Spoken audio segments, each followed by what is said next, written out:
All right, me. It's like 30 seconds later.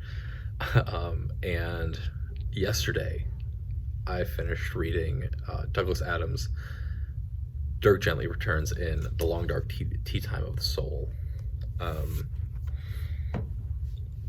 read this mostly yesterday while substitute teaching for a math class, and then had to finish it at home after finishing out some interview stuff. And it was just a weird timing of there was not enough time to film this after reading it before I had to go to rehearsal. But then also I didn't want to film it after rehearsal because I knew that I had to wake up early to come substitute teach here. All right, so a very long thing in saying I read this yesterday, but I'm filming it today, but I'm also filming it after having read the first part of Millennium Approaches, first part of Angels in America. So yeah. Long Dark Tea Time of the Soul is a continuation of Dirk Gently. I think in a very different kind of format. I shouldn't say very different, but like the first book felt very much like it was this kind of like Dirk is this kind of weird and obtrusive kind of guy, and is willing to see the impossible and is willing to and investigates into those things. Whereas this piece was very much more of a just straight fiction and not really a mystery, so to say, right? And right, the mystery revolves around his secretary from the first book. Secretary leaves at the end of the book, gets married, and starts working for an airline as a like desk clerk, I think it is. And then very suddenly an act of God appears, and everyone thinks it destroys part of the airport, and initially everyone thinks that the worst has happened, but in reality there's all it is minor injuries, and his secretary is suddenly not being there anymore. And Dirk gets roped into this by trying to find his secretary, right? That becomes the kind of overarching thing. The other thing that is occurring at this point is that Dirk has a client that he fails, right? The client felt that he was being followed by something mysterious, asked Dirk to meet him at like 6 o'clock in the morning.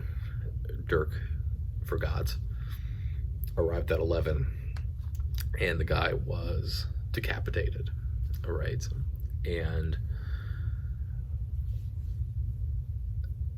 Dirk ends up finding this envelope, and the story then progresses from there of him, number one, not being able to open the envelope for forever because he can't find a knife. But then, you know, what does this thing actually contain, right? He understands from his client that there was supposedly a contract and playing hot potato, and that's really all he kind of has to go off of. We eventually kind of get into this, but you know, I think that's like the mystery that's being unraveled here.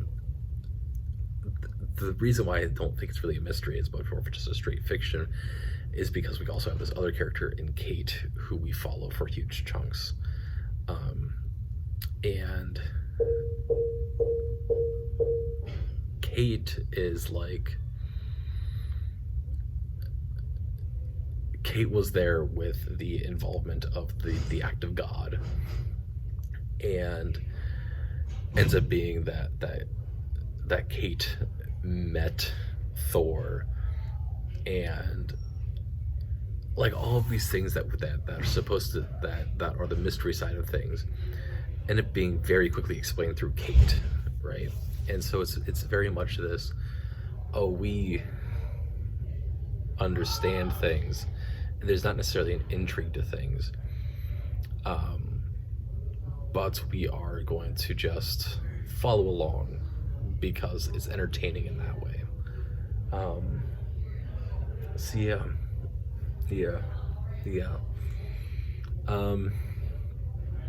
I think, you know, the largest commentary that this book makes in a lot of ways is based around Thor and Odin and the fact that there are immortals and there are gods, but then that their power has completely diminished because humans have no longer a need for them, right?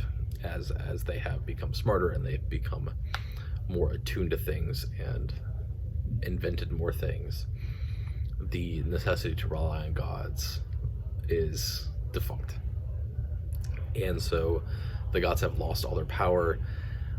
It turns out that all the gods are effectively now living as a homeless population on one of the docks, and they can't go anywhere because of the bureaucratic system in which England, as well as the rest of the world, has put into place of, well, they can't go back to Norway because they need a passport. Well, in order to get a passport, you have a birth certificate. These are gods and immortals. They don't have a birth certificate, and there's no way for them to get a birth certificate. And so there's a little bit of Douglas Adams just poking a little bit of fun about the bureaucratic system and things. But certainly the vast majority of the commentary is based around this, about the loss of power of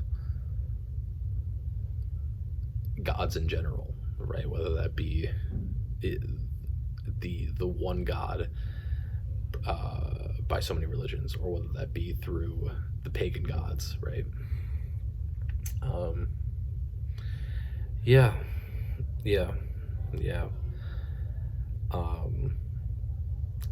Certainly in line with the other Dirk book, as well as with a lot of the Hitchhiker's Guide books, of just this, things just kind of happen to work out.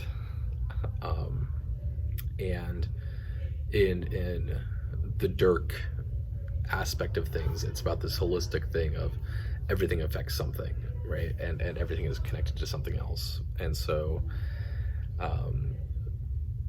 I think what is probably one of the more famous things that have come from Dirk Gently and the characterization really stems from this book of the I don't remember what they call it, but his navigational technique, in which instead of knowing where to go and figuring it out, he just decides to follow people that look like they're going, that look like they know what they're doing, and just drive the same way as them. And so it's one of those things of, it's just silly and absurd, but it also ends up working in Dirk's favor so many times. Yeah. I think that's kind of it for this book. It's a very fun book. I really enjoyed reading it, but I don't think there's a lot to say about this, right? I think it's a long, dark tea time of the soul.